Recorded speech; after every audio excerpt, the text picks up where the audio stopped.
Hey guys, my name is Toby and welcome back to another very exciting Photoshop tutorial where today we're going to be taking a look at how to use the most controversial tool in Photoshop, and that is the Liquify tool. Now, for those of you who don't know, the Liquify tool is fairly controversial because it's the one that you get a lot of these fashion magazines and that sort of thing, and they use this tool to distort the bodies of their models that they feature in their magazines, and they generally do it in a way that you get these sort of unrealistic body figures and that sort of thing, and it's a bit iffy. And to be truthfully honest, I think that there's a little moral obligation to use this tool responsibly and to not do that sort of thing.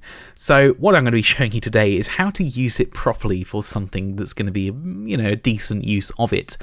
Now, what we've got here is this tube of Shockwave's hair gel, and basically when we took this photo, because of the material this is made of, which is kind of like this flexible metal, it basically was never ever going to go straight, so we could get this reflection right in camera. So these highlights and things like this have kind of got a bit of a wobble on them, and basically we're going to be using Photoshop to fix that. So in order to do that, the first thing you want to do is create a copy of everything in your image onto a single layer. But when you're working with a nice big old layered document like this one, I mean, this was a bit of a complicated image to retouch. It sort of started off like that, and we've got it to there. But we now need to do the liquefying, and you'll notice I'm doing this as one of the last steps of the process. So what we want to do is create everything we have in our layer, in our image, onto a single layer. I'm going to do that by pressing Command, Alt, Shift and E, or Control, Alt, Shift and E if you're on the PC, and that's basically taken everything in this document and it's put it all onto one single layer and then flattened it. So we now have just kind of a copy of everything, so there won't be any difference when you turn this on and off.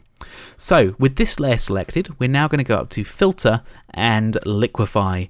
Now this is the Liquify interface, and it's got a bunch of different tools and bits and bobs. Let's just make this a bit bigger. There we go. So we've got a load of tool options on the right hand side, and then we've got the tools themselves on the left. So we've got things like this top one here, which is the main tool we're going to be using, called the Forward Warp tool. Now that sounds really horrible and strange and scary, but basically what it means is you click and drag and it's going to push and pull your image as you see fit. The next one down is probably the next most important one, which is the Reconstruct tool. So you can just edit undo, but if you want to kind of, maybe just fix something a little bit, you can click and use this tool and it's going to rebuild it back to how it was when you first opened it. So we've got a few others in here. You've got the Twirl tool, which kind of is a bit useless. This one is kind of useful. This is, what do they call it? They have specific names for these. You've got the Pucker tool, which will suck everything in, basically to a point. So this is what some of these evil people in the magazines use to make certain features smaller. And on the flip side of that, you have the Bloat tool, I want to say. Is it called Bloat? Yes, the Bloat tool. And this makes everything bigger. So those are the two tools that kind of a lot of the fashion evil people use, but we're basically just going to be using the Forward Warp tool, and I think this is the main tool you want to be focused on. The trick with the Liquify tool is to do a little, not a lot, and you kind of want to do it in broad strokes. You don't want to do it in little tiny individual movements.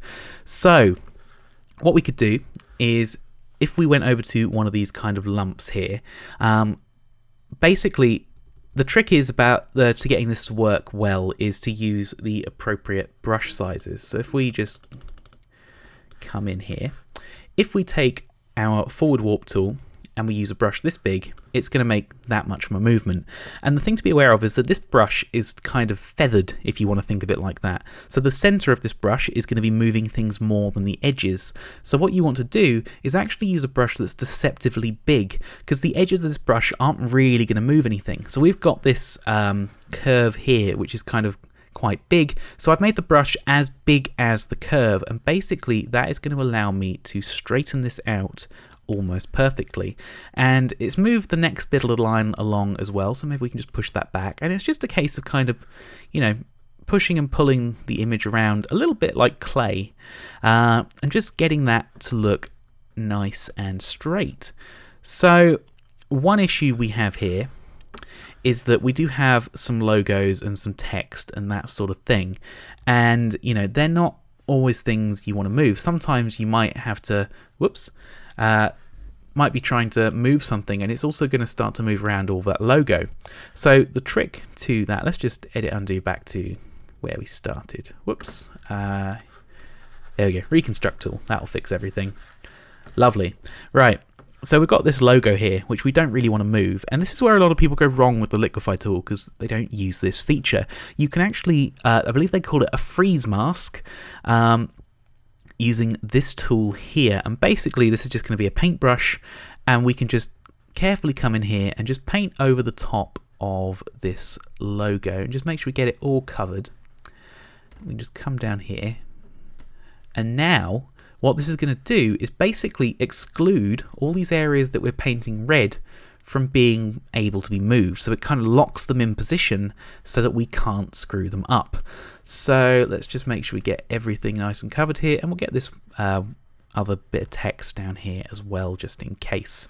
So we've got that, but I think because you want to get as little of this as possible, there's just a bit there as well. So we're now using the kind of mask erase tool, which is this one just here, and with of course the Thor mask tool. There we go. And you know, we just make sure we get quite a nice tight selection on here. So now that we've done that, what we can do is go back to our forward warp tool, and we can kind of just grab this and move it kind of, you know, without fear. It has got a little bit of a text in there, just where that mask isn't quite covering that E, but generally speaking, you know, we can move all this around and it's not going to affect our logo hardly at all, unless you do something ridiculously extreme like that. So we can fix this bit here, we can come down here and just kind of start to move this edge in here. So here's a good example of where we could use the mask tool. At the moment, for me to get this lump, if you like, I have to use quite a big brush and push it in. Now the problem is that's also changing the edge of the image. So what we can do is take our mask tool, we can just paint along this edge here, just make sure that's not going to be moved. Then go back to the forward warp tool, and we can just move this in and just, you know, play with this until it's right. But now the edge of the mask, the edge of the image is not being moved. And like I said, the trick is you've got to use broad strokes. You have to use basically a bigger brush than you think you would need to, but that is what is going to allow you to do this and make it look good. And to some extent, this is just, it's kind of like playing with clay. You just kind of have to push it and pull it and move it around until you think it looks right. So we could actually just try and straighten up this edge up here a little bit to make it match the other side a bit more closely. Something like that, I think. Yeah. And I think that is looking pretty good. Anyway, even if it's not 100%, I think it's kind of enough for you to get the idea of how this tool works and the ways you can use it. So let's zoom out. Fairly happy with that. I'll just move that bit in, I think, a little bit. There we go. And we're going to hit OK. And now if we turn this layer on and off, you can kind of see what we've done and how much we've changed it and sort of just straightened everything out. And I think that is just about going to do it, guys. Thank you very much for watching. My name is Toby, and we'll see you next time.